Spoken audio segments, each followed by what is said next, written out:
আল্লাহ তাআলার পক্ষ থেকে ঘোষণা আসবে, আমার এই বান্দা সত্য বলেছে। জান্নাত থেকে জান্নাতি বিছানা এনে তার কবরের মধ্যে বিছায়া দাও, কবরের সাথে তার জান্নাতের সাথে দরজা খুলে দাও, জান্নাতি পোশাক এনে তাকে পরায়া দাও। ফেরেশতারা তাকে বলবে, ঘুমাও, নতুন দুলা যেমন করে ঘুমায় সে ঘুমায়া থাকবে, শান্তিতে থাকবে, আরামে থাকবে। আলমে বরজখে তার এতটা শান্তি অনুভব হবে, ও মনে করবে এটাই জান্নাত, কারণ এর চাইতে আরামদায়ক, শান্তিদায়ক আর কোনো কিছুই হতে পারে না। তখন তাকে ফেরেশতারা বলবে, না, এটা জান্নাত নয়। জান্নাতের নেয়ামতের তুলনায় তোমাকে যা দেওয়া হয়েছে এটা কিছুই না। জান্নাতের নেয়ামত কেমন, জান্নাতের প্রকৃত নেয়ামতের মিসাল উদাহরণ দেওয়া আমাদের জন্য গড়ে অসম্ভব। কারণ হাদিসে কুদসির ভিতরে আল্লাহ তাআলা বলেন, আ'আদতু লিইবাদিয়াস সালিহিন মা লা আইনুন রাআত ওয়ালা উযুনুন সামিআত ওয়ালা খাতারা আলা কলবি বাশার।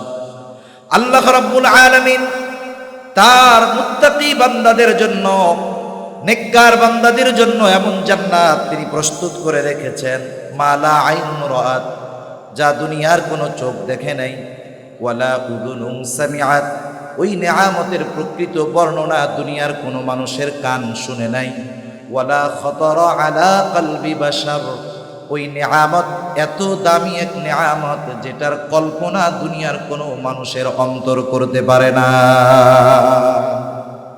এমন নেয়ামত তোমার জন্য রাখা হয়েছে।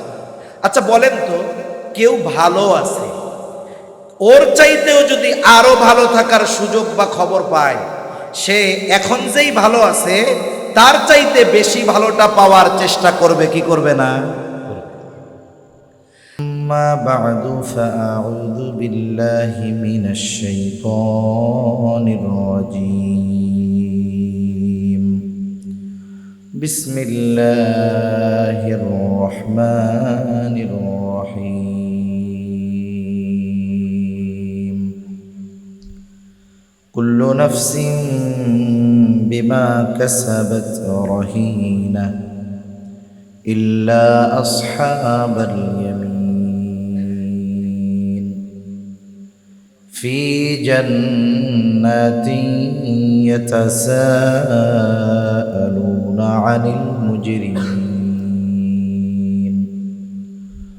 ما سلككم في سقر قالوا لم نك من المصلين ولم نك نطعم المسكين وكنا نخوض مع الخائضين وكنا نكذب بيوم الدين حتى أتانا اليقين فما تنفعهم شفاعة الشافعين صدق الله العلي العظيم. আমরা আল্লাহর মহব্বতে, নবীজির মহব্বতে জবান খুলে দুরূদ শরীফ পাঠ করি। اللهم صل على محمد وعلى آل محمد كما صليت على إبراهيم وعلى آل إبراهيم إنك حميد مجيد. اللهم بارك على محمد وعلى آل محمد كما باركت على إبراهيم وعلى آل إبراهيم إنك حميد مجيد. الحمد لله. ঐতিহ্যবাহী চট্টগ্রাম জেলার অন্তর্গত রাঙ্গুনিয়া থানাধীন দ্বীনি ও সেবামূলক সংগঠন সুখবিলাস ইসলামী যুব কাফেলার উদ্যোগে সমাজের সর্বস্তরে রাসূলুল্লাহ সাল্লাল্লাহু আলাইহি ওয়াসাল্লামের সুন্নাহ বাস্তবায়নের লক্ষ্যে আয়োজিত চতুর্থতম বার্ষিক শান রিসালাত সম্মেলন। আজকের এই সম্মেলনের সম্মানিত শ্রদ্ধেয় সভাপতি মণ্ডলী, আমন্ত্রিত উলামায়ে কেরাম, সামনে উপস্থিত মুরব্বিয়ানে কেরাম, সমবয়সী যুবক বন্ধু, স্নেহের ছোট ভাই এবং পর্দার অন্তরালে অবস্থানরতা সম্মানিতা শ্রদ্ধা মা ও বোন, দয়াময় আল্লাহ রাব্বুল আলামিনের দরবারে অগণিত শুকর যে মহান মালিক হায়াতে বরকত দিয়ে সুস্থ রেখে একটা প্রতিকূল আবহাওয়া বলাই চলে, এর ভিতরেও যথাযথভাবে আল্লাহ সুবহানাহু ওয়া তাআলা বৃষ্টি দিলেও এই মুহূর্তে একটা সুন্দর পরিবেশ, কারণ বৃষ্টি হওয়ার কারণে একটু গরমটা কম লাগবে, স্বাভাবিক বিষয়, ঠিক না? যে মহান মানিব আমাদেরকে এমন একটি মোবারকময় বরকতময় মজলিসে আসার বসার তৌফিক দিলেন, সে মহান মানিবকে খুশি করার জন্য মহব্বতের সাথে জবান খুলে অন্তর থেকে আমরা একবার কালিমাতুশ শুকর পাঠ করি, আলহামদুলিল্লাহ। অগণিত দুরুদ ও সালাম সৈয়দুল আম্বিয়া, আশরাফুল আম্বিয়া, খাতামুল আম্বিয়া, ইমামুল মুরসালিন, রহমাতুল লিল আলামিন মুহাম্মাদুর রাসূলুল্লাহ সাল্লাল্লাহু আলাইহি ওয়াসাল্লামের উপর। আমি আপনাদের খেদমতে পবিত্র কোরআনুল কারীমের অন্যতম প্রসিদ্ধ সূরা মুদ্দাসসির থেকে কয়েকটা আয়াত তিলাওয়াত করেছি। আল্লাহ তাআলার কাছে তৌফিক চাই, অল্প সময়ের মধ্যে কিছু কথা আল্লাহ আমাকে বলার তৌফিক দান করেন, যে কথাগুলো আমাদের সবার দুনিয়া এবং আখিরাতের জন্য কল্যাণকর হয়। সকলে বলি আমিন।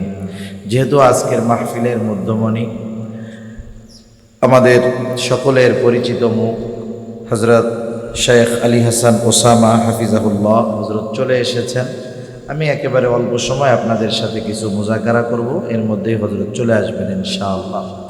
আগে আমার হালতটা একটু বলার দরকার। হালত বলার দরকার এই কারণে, আসলে আমি খুব ক্লান্ত এখন। এর কারণ হলো যে আপনারা জানেন সম্প্রতি সময়ে বিশেষ করে আমাদের বাংলাদেশের ভারতের পানির বাঁধগুলো ছেড়ে দেওয়ার কারণে দেশের পূর্বাঞ্চলের বিশেষ করে ফেনী, কুমিল্লা, নোয়াখালী, লক্ষ্মীপুরের বিস্তীর্ণ এলাকায় মানুষ বন্যা কবলিত হয়ে পড়েছে।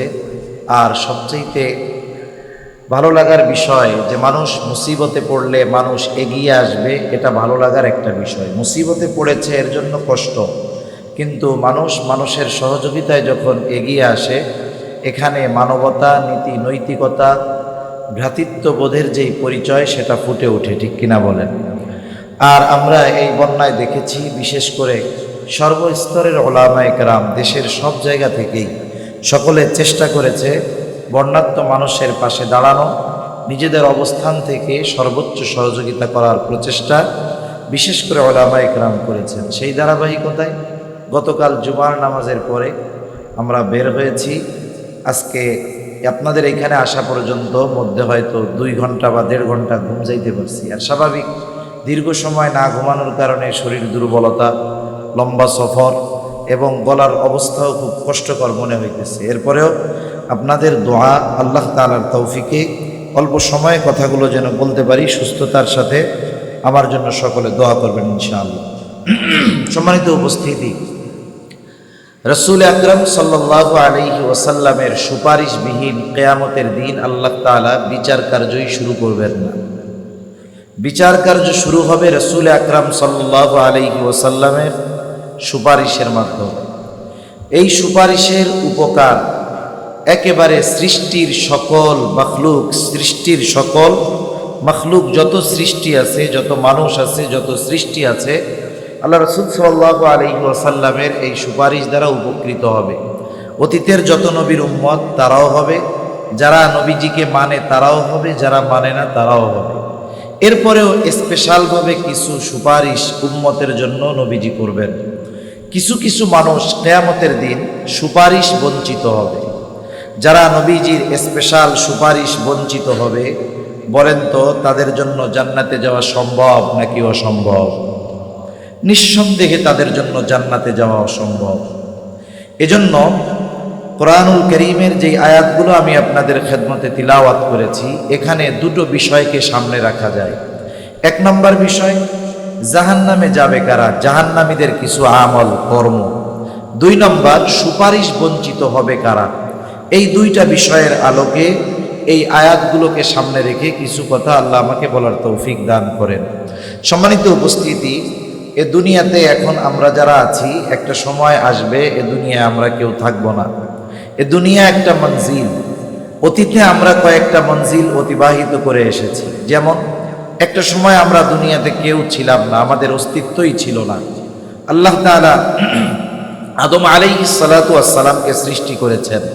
এরপরে আদম আলাইহিস সালাতু ওয়াস সালামের পৃষ্ঠদেশ তথা পিঠ থেকে কিয়ামত পর্যন্ত যত মানুষ আসবে, যত মানুষ এসেছে, যত মানুষ দুনিয়া থেকে চলে গিয়েছে, আল্লাহ তাআলা সকলের রূহ একত্রে আল্লাহ তাআলা সৃষ্টি করেছেন। তার মানে আমরা আমাদের দীর্ঘ একটা সময় রূহের জগতে আমরা ছিলাম, দীর্ঘ একটা সময়। এরপরে আল্লাহ রাব্বুল আলামিন আমাদেরকে স্বল্প সময়ের জন্য আলমে বতন, আলমে আরওয়াহ থেকে আলমে বতন, মায়ের পেটের মধ্যে আমরা অল্প কিছুকাল ছিলাম। এরপরে আল্লাহ তাআলা আমাদেরকে দুনিয়াতে পাঠিয়েছে। এই দুনিয়াতে আল্লাহ তাআলা একেবারে অল্প সময় দিয়ে এবং নির্ধারিত সময় দিয়ে আল্লাহ তাআলা আমাদেরকে দুনিয়াতে পাঠিয়েছেন। দুনিয়ায় আমাদের প্রত্যেকের হায়াত সুনির্দিষ্টভাবে আল্লাহ তাআলা রেখে দিয়েছেন। তবে ওই হায়াতটা কত দিনের, কত সময়ের, কোন সময় আমার মৃত্যু হবে, এই দুনিয়া থেকে আমাকে কখন চলে যেতে হবে, যদিও সুনির্দিষ্ট সময় আছে, কিন্তু সেই সুনির্দিষ্ট সময়টা আমাদের কারো জানা নাই। ওই সুনির্দিষ্ট সময় যখন চলে আসবে, সুস্থ নাই, অসুস্থতা নাই, যুবক নাই, বৃদ্ধ নাই, বুড়া নাই, গুড়া নাই, শিশু নাই, সে যেই হোক না কেন, হায়াত শেষ, আর এক মুহূর্ত সে দুনিয়াতেও থাকতে পারবে না। আল্লাহ তাআলা বলেন, ফাইদা জাআ আজালুহুম লা ইস্তাখিরুনা সাআতাও ওয়া লা ইস্তাকদিমুন। আমি যত অসুস্থ হই না কেন, আমার হায়াত ফুরানোর আগে আমি মরব না। আমি আপনি যতই সুস্থ হই না কেন, আমার হায়াত যদি ফুরিয়ে যায়, আমি আপনি দুনিয়াতে থাকব না। একেবারে যথা সময়ে মালাকুল মউত তার দায়িত্ব পালন করার জন্য চলে আসবে। এই দুনিয়ার মঞ্জিল শেষ হয়ে যাবে মৃত্যুর মাধ্যমে। এখান থেকে আমরা যেই মঞ্জিলে পদার্পণ করব, সেই মঞ্জিল হলো আলমে বরজখ। একটা মানুষ মৃত্যুর মাধ্যমে তার সব কিছু নিঃশেষ হয়ে যায় না, শেষ হয়ে যায় না, বরং একটা মঞ্জিল শেষ হয় তো নতুন আর একটা জগৎ তার জন্য শুরু হয়। যেমন মানুষ যখন মারা যায়, আমাদের অঞ্চলগুলোতে মাইকের মধ্যে মৃত্যুর খবর যখন প্রচার করে, বলে অমুক এলাকার অমুক ইন্তেকাল করিয়াছে। এ শব্দ তো বলে আপনাদের এখানেও নাকি? ইন্তেকাল শব্দের অর্থ হলো স্থানান্তরিত হওয়া। তার মানে উনি ইন্তেকাল করেছেন, মানে তিনি একটা জগতে ছিলেন, এক জায়গায় ছিলেন, আর এক জায়গায় স্থানান্তরিত হয়েছেন। উনি এতকাল আলমে দুনিয়ায় ছিলেন, এখন উনি স্থানান্তরিত হয়ে আলমে বরজখে পদার্পণ করেছেন। মনে রাখতে হবে, রূহ স্থান পরিবর্তন করে, কিন্তু রূহ কখনো ধ্বংস হয় না। কেন ধ্বংস হয় না বলেন তো? আল্লাহ যেমন চিরন্তন, আল্লাহর কালাম, আল্লাহর কথা, এটাও তো তেমন চিরন্তন, ঠিক কিনা বলেন? আর রূহ কি? রূহ হলো, আল্লাহ তাআলা কুরআনুল কারীমের মধ্যে বলেন, যখন কাফেররা নবীজিকে প্রশ্ন করেছে, আহলে কিতাব ইহুদিরা প্রশ্ন শিখিয়ে দিয়েছে, তোমরা তাকে গিয়ে জিজ্ঞাসা করবা। 3টা গুরুত্বপূর্ণ প্রশ্ন, এর মধ্যে একটি প্রশ্ন হলো তাকে জিজ্ঞাসা করবা রূহ কি। আল্লাহ রাসূল সাল্লাল্লাহু আলাইহি ওয়াসাল্লামকে তারা প্রশ্ন করেছে, লম্বা ইতিহাস। আল্লাহ তাআলা সর্বশেষ জবাব দিয়েছেন, ওয়ায়াসআলুনাকা আনির রূহ কুলির রূহু মিন আমরি রাব্বি। রূহ হলো আপনার রবের প্রত্যাদেশ, নির্দেশ, অর্ডার, ফরমান। তাহলে আল্লাহ তাআলা যেমন চিরন্তন, আল্লাহ তাআলার আদেশ এটাও চিরন্তন। এজন্য রূহ কখনো ধ্বংস হয়ে যায় না, রূহ শুধু মঞ্জিল পরিবর্তন করে। এইবার মূলত বিষয় হলো, আমার আপনার যেই নামটা, এই নামটা মূলত রূহের নাম। মানুষ যখন মারা যায়, মারা যাওয়ার পরে তার ব্যাপারে আর তাকে যেই নামে দুনিয়াতে বেঁচে থাকা অবস্থায় ডাকা হতো, সেই নামে তাকে ডাকা হয় না। তখন তাকে বলা হয় লাশ, মানে লা শাইউন ফি, যার মধ্যে কিছুই নাই। কি নাই? বলে আসল জিনিসটাই তো নাই। হাত আছে, পা আছে, চোখ আছে, কান আছে, সব আছে, কিন্তু যেটা থাকলে এগুলো কার্যকর থাকবে সেটাই তো এর সাথে নাই। যখন নাই, যত সুন্দর হোক, যত বংশীয় মর্যাদা থাক, যত উচ্চ ডিগ্রিদারি হোক না কেন, রূহ যখন বের হয়ে যায়, বলেন তো ওই স্ট্রাকচার বা এই দেহটাকে কি 2-4-10 দিন আদর করে ঘরের মধ্যে রেখে দেয়? রেখে দেয় না। তখন এটাকে যথা দ্রুত সম্ভব গোসল দিয়ে কাফনের কাপড় পরিধান করিয়ে জানাজা দিয়ে যত দ্রুত সম্ভব তাকে কবরে রেখে দিয়ে আসে। সম্মানিত উপস্থিতি, তাহলে দুনিয়ার মঞ্জিল থেকে আমাদের স্থানান্তরিত হতে হবে আলমে বরজখে। লোকচক্ষুর অন্তরালে এক জগৎ, ওই জগতের কোনো কিছুই মানুষ দেখে না। আবার আমাদেরকে এটাও মনে রাখতে হবে, দেখা না গেলেই যে বিশ্বাস করা যাবে না, বিষয়টা এমন নয়। এ দুনিয়ায় অনেক কিছু আমরা দেখি না। আমরা আল্লাহকে না দেখে ঈমান এনেছি, জান্নাত জাহান্নাম না দেখে ঈমান এনেছি, রাসূলকে দেখি নাই ঈমান এনেছি। কত মহব্বত, কত ভালোবাসা। এজন্য আলমে বরজখেও অনেক কিছু সংগঠিত হয়, কিন্তু দুনিয়ার চোখ দিয়ে আলমে বরজখের অবস্থা দেখা যায় না। তবে আলমে বরজখের অবস্থা কার কেমন হবে?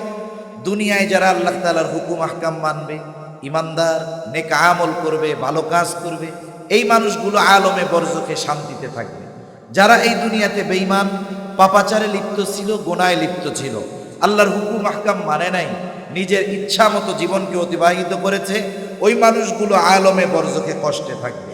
পরিস্থিতিটা কেমন, কষ্টটা কেমন হবে, শান্তিটা কেমন হবে? হাদিসের আলোকে যেটা বোঝা যায়, একজন মুমিন বান্দা যখন ইন্তেকাল করে মারা যায়, তাকে যখন কবরস্থ করা হবে, তার রূহ নিয়ে যখন আসমানের দিকে ফিরিস্তারা উঠতে থাকে, লম্বা হাদিস, আমি সংক্ষিপ্ত কথাগুলো বলতেছি। আল্লাহ সুবহানাহু ওয়া তাআলা এর ব্যাপারে তো খোঁজখবরই জানায় দেন। এরপরে কবরের মধ্যে প্রত্যেকটা ব্যক্তিকে 3টা করে প্রশ্ন করা হবে। প্রশ্ন হবে, মার রব্বুক, তোমার রব কে? ওমা দীনুক, তোমার দিন কি? নবীজিকে দেখিয়ে বলা হবে, ফিকুম, এই ব্যক্তি কে যাকে তোমাদের কাছে প্রেরণ করা হয়েছিল? এখন যিনি জবাব দিবেন যে আমার রব আল্লাহ, আমার দিন ইসলাম, ইনি আমাদের নবী মুহাম্মদুর রাসূলুল্লাহ সাল্লাল্লাহু আলাইহি ওয়াসাল্লাম, তিনি তো পরীক্ষায় পাস, ঠিক কিনা বলেন? আরেকটা জিনিস আমাদের মনে রাখার দরকার, কবরে যে 3 প্রশ্ন করা হবে, এটা কমন প্রশ্ন, প্রশ্ন আনকমন না। একেবারে পৃথিবীর সব মানুষের জন্য প্রশ্ন এই 3টা। অন্য কোনো প্রশ্ন আছে নাকি? বলেন তো, দুনিয়ার পরীক্ষার প্রশ্নগুলো কি আগের থেকে জানানো হয়? তার মানে যেই প্রশ্ন আগের থেকে জানানো হয় না, পরীক্ষার হলে গেলে জানা যায়, বুঝতে হবে ওই প্রশ্ন মূলত কঠিন প্রশ্ন নয়, মোটামুটি প্রস্তুতি নিলেই ওই প্রশ্নের জবাব দেওয়া যাবে। কিন্তু যেই প্রশ্ন আগের থেকে জানায় দেওয়া হয়েছে, বোঝা গেল পরীক্ষার হলে গিয়ে এই প্রশ্নের জবাব দেওয়া অনেক কঠিন। এজন্য দুনিয়ার প্রশ্নের জবাব লেখাপড়া করলেই দিয়ে দেওয়া যায়, কিন্তু কবরের প্রশ্ন মুখস্থ করে গেলে কাজ হবে না। কেউ যদি এই চিন্তা করে ধুমসে এই 3 প্রশ্ন মুখস্থ করে যাব, কবরে গিয়া যখন প্রশ্ন জিজ্ঞাসা করবে, জিজ্ঞাসা করার আগেই আমি জবাব দিয়ে দিব, বলেন তো এটা কি সম্ভব? এই 3 প্রশ্ন এর জবাব, এটা শুধু মুখস্থ করার সাথে সম্পৃক্ত বিষয় নয়, বরং এই প্রশ্নগুলোর জবাব হলো তার প্র্যাকটিক্যাল আমলের সাথে। যে যথাযথভাবে আল্লাহর গোলামি করবে, আল্লাহকে রব বলে স্বীকার করে, আল্লাহ তাআলার হুকুম আহকাম যিনি যথাযথভাবে মেনে চলবেন, তিনি প্রশ্নের জবাব দিতে পারবেন যে আমার রব হলেন আল্লাহ। যিনি তার জীবনকে ইসলামের আলোকে সাজাবেন, ইসলামী আদর্শ অনুশাসন মেনে চলবেন, উনি কিয়ামত কবরে জবাব দিতে পারবে যে আমার দিন, আমার জীবন ব্যবস্থা হলো ইসলাম। যিনি মুহাম্মাদুর রাসূলুল্লাহকে মুহাব্বত করে তার সুন্নাতের আলোকে জীবন পরিচালিত করবে, তিনিই জবাব দিতে পারবেন যে ইনি আমাদের নবী মুহাম্মাদুর রাসূলুল্লাহ সাল্লাল্লাহু আলাইহি ওয়াসাল্লাম। যে কথাটা বোঝানোর জন্য বললাম যে দুনিয়ার প্রশ্নের জবাব লেখাপড়া করলেই দেওয়া যায়, কিন্তু কবরের প্রশ্নের জবাব, ওই জবাবের আলোকে যদি দুনিয়ায় আমল করা হয়, তাহলেই কবরে ওই প্রশ্নের জবাব দেওয়া যাবে। যারা দুনিয়াতে আমল করবে পরীক্ষার হলে, তারা তো পাস। তাদের ব্যাপারে কি ঘোষণা আসবে? আল্লাহ তাআলার পক্ষ থেকে ঘোষণা আসবে, পরীক্ষার প্রশ্নে পাশ করেছে, জবাব ঠিকমতো দিছে, জবাব আল্লাহ তাআলার পক্ষ থেকে ঘোষণা আসবে, সাদাকা আবদি, সাদাকা আবদি, ফাফরিশুহু মিনাল জান্নাহ ওয়ালবিসুহু মিনাল জান্নাহ ওয়াফতাহু লাহু বাবান ইলাল জান্নাহ।